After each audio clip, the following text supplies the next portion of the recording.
Alright, here we have it. Just got it in the mail. The DualSense Edge wireless controller from Sony. This is basically, some people might call it Sony's version of a SCUF controller. It's basically, you know, a controller with more features than your average controller. And this, you can see, I got directly from Sony themselves, official seal on it. So let's open this up. Or like they say in Forspoken, let's open this bad boy up. And nobody knows what that expression means.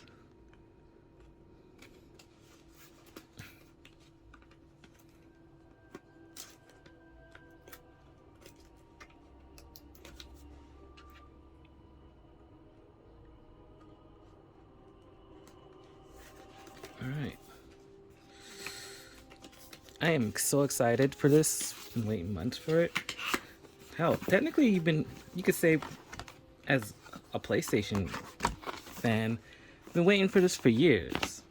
Don't get me wrong, I still have a Nintendo Switch and an Xbox Series X, but you know, it's like as a PlayStation fan. Ooh, this is nice. This is nice. Look at it. Okay, just want to inspect the box real quick. There's a user guide underneath.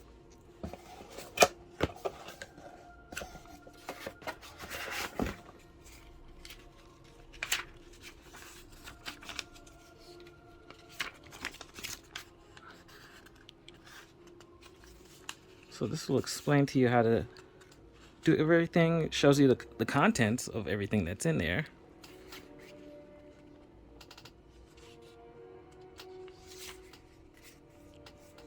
So that's good that they have that in there. It's nice cloth that they use for a lot of their products.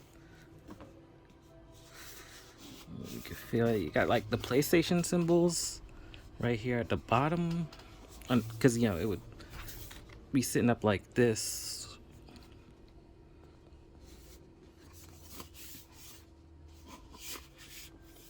And you have this flap here, held on by Velcro, where you would stick the charging port through so you can charge the controller while it's in the case. So if you don't feel like pulling out the protective case, you can charge it. You'll notice that same feature. And excuse me for this for PlayStation users. In the Xbox Elite Series 2 controller, they have a port here where you stick the USB cord through, and then you'd be able to charge your controller while it's in the case. And Elite Series 2 is, as you can see, really good controller. This came out a while ago. Actually came out a couple years ago, and it's still an amazing controller. But you know, we're here for Sony. We're here for the Sony brand. We've been wanting the Sony brand. So we're just gonna unzip this, and I do apologize for people who came to only see the PlayStation controller. Yes, we did show off the Xbox controller. Ooh, look at this nice flap here, so you could pull it out. The USB braided controller.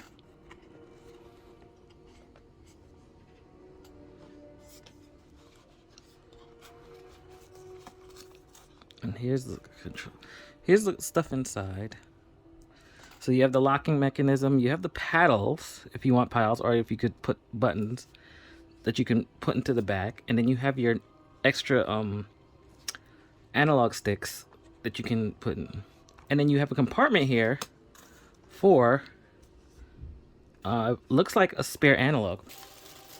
Also, it came with this nice PlayStation packing foam in the box, which I'm gonna keep. So let's get onto the main thing, which is the controller here. So let's show off this bad boy right here. Take it off sleeve.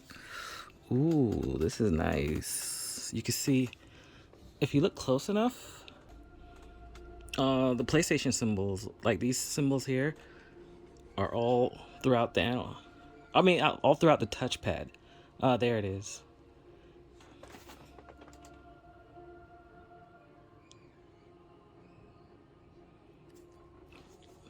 And of course, you have the buttons here that will trigger the different profiles that you have for the controller. And this, you know, for those of you that don't know, chooses how, you see how the analog goes down all the way? This can choose how far it is. So you basically can choose how sensitive the analog is when you press it down. See, now I can press down both. Based off of the switches here, they control how far down the analog goes. So if it goes all the way on this side, and then on this side, on the right side, it doesn't go all the way. And even further. And then you have a release button. Wondering if that's for the faceplate so that you could take out the analogs.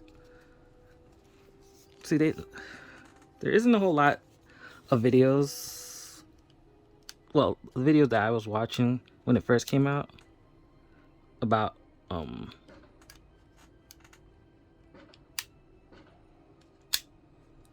okay, I'm assuming that's for the faceplate, so you could pop it out and then take out the analogs. Now, if I'm not mistaken, yes, these analogs pop right off, and then you can switch it with ones from the case. Now, for me, I'm the type of gamer, and actually pops right back on.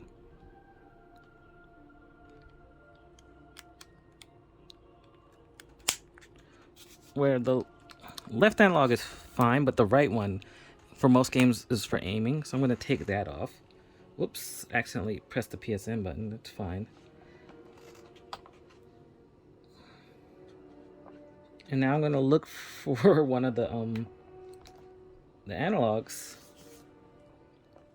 sticks, so you could compare like the height to them. So I'm looking for one that's taller to put on there for the analog stick, because this is the main reason why I bought the controller, because everybody messes up their analog sticks that plays really hard on games. And so for me, and I'll show you with my other controller, you know, I have like this extender on here that you can pop off. You know, you can just pop off. You can get control freaks, whatever. So for me, it's like using this actually helps. But, you know, if companies actually make, you know, taller analog sticks so you can see the difference here, then it's like, or give you the options for it, then, you know, you don't have to go out your way buying third-party stuff if the first-party company makes things like this. You know, Xbox did it with their Elite Series 2 controller. Now PlayStation's doing it with their DualSense Edge. So now you have a controller that you can customize. Now, you have these buttons. It just clicks right in. I like that. It just clicks right in. Like, you just put it in and click in. You have the back paddle buttons. So you have the back paddles, or you could use a thing.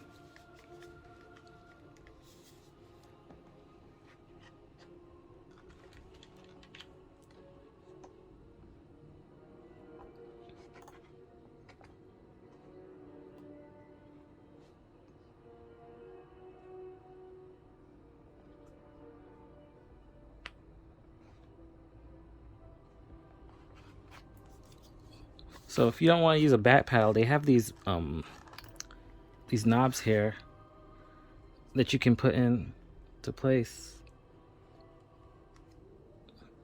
Now there's no indication of what's the right one to use for it.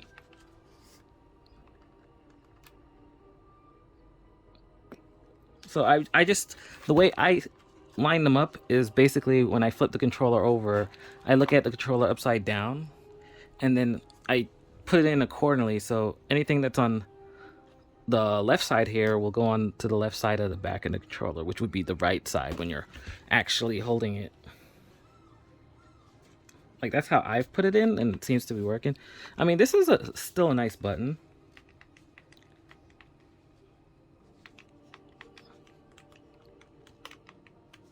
But I think the paddle might actually work better than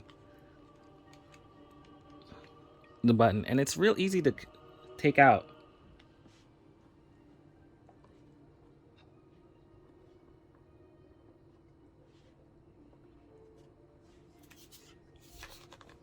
Now, just putting them back in the case is a different story.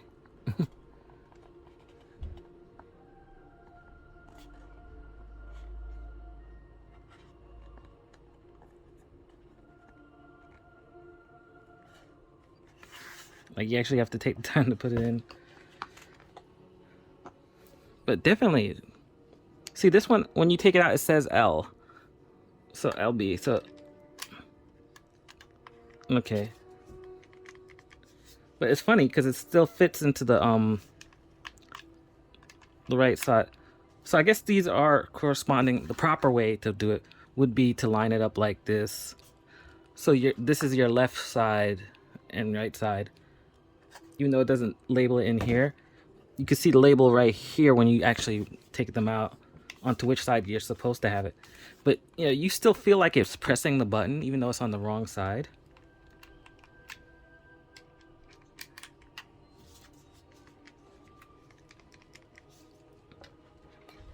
Yeah, I think I'm gonna like the paddles more than the buttons, depending on the games that I might be playing.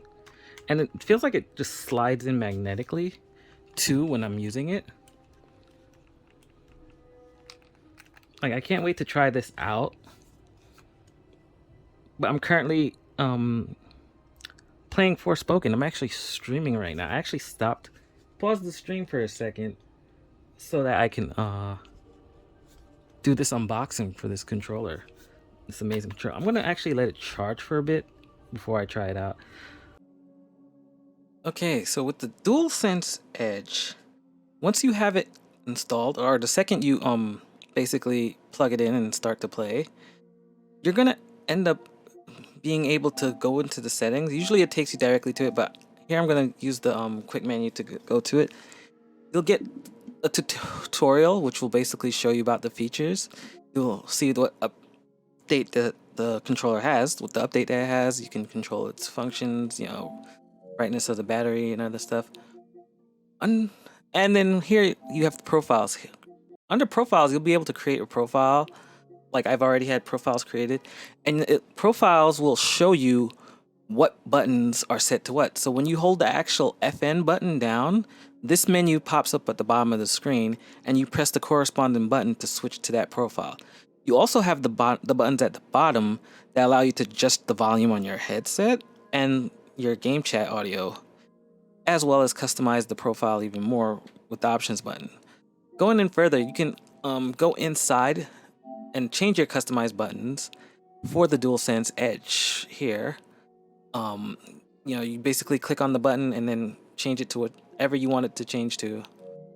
Now, what's cool, a cool feature for the DualSense Edge is the dead zone. You can actually control the dead zones for your analog sticks if you want to go into in depth. I mean, there's certain games like Apex Legends, Call of Duty that lets you do this. So there's a lot of first-person shooters that let you do this in-game, but you could do this outside of the game for your controller. And you know, you can just choose the left or right stick for which one you're setting it to. As well as you can do it for the triggers, because you already know the triggers have buttons that control how far in you need to press it to go, but you could also control the input range for each back button triggers that are on here. And then of course you can choose the vibration intensity of the controller and the trigger effect when your microphone is, as it says here, when you're using the microphone on your controller, you can choose how intense it is. So there's these added features, and then you just save it to a profile, and you can set up each profile. You can rename, copy the profile, and keep going. Or you could just put everything back to default.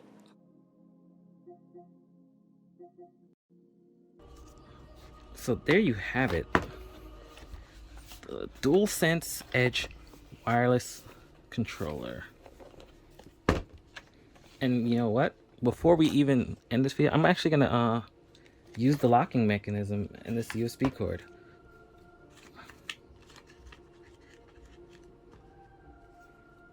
So let's set that up real quick.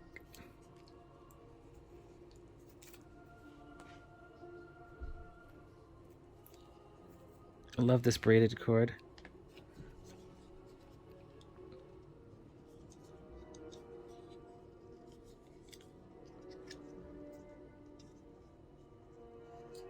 So for this part, you pull it open, and then you slide slide it in. It closes.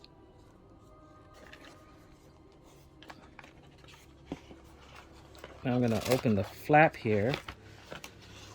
I'm gonna close the case. I'm gonna move the zipper to the left side so that I have like the tassel if you want to hang it from like your belt clip or something. Now I'm gonna plug the USB in with the bottom part facing how it is. I'm gonna lock it in place so that it doesn't move. And there you have it. That is the PS5 or PlayStation DualSense Edge controller. Let me know in the comments what you think about the controller. Are you getting it? Do you have it already? How does it feel to you? It feels great to me, just like the PS5 controller. And of course, you can use PS5 controllers on your older consoles like PS4, even PS3. You can even play games on the I have streamed me playing Initial D using the PS5 controller on a PlayStation 3 console. So it's amazing thing to have. PlayStation, you did good with this. I mean, PlayStation released the back buttons by the end of the PS4 life cycle, which I think was like a big fail. But the fact that they even made it was like a good thing for them, because it's like, at least they were getting into the mindset that players need back buttons, because Scuff has been ruling the market for years, and you have Astros and you have strike packs and all this other stuff for gamers out there. So it's like finally PlayStation's tapping into the market that gamers, especially people that play shooters, really wanted, and that was DualSense to basically a modded controller. Like they basically have decided to go into that market, and that was a good thing on them. So I thank you all for watching. Please like and subscribe to the channel if you can, or at the very least share out the link. Talk to your friends and compare things and talk about the video and talk about the controller. And I will catch you all in the next stream. Take care, everyone, and have a good day.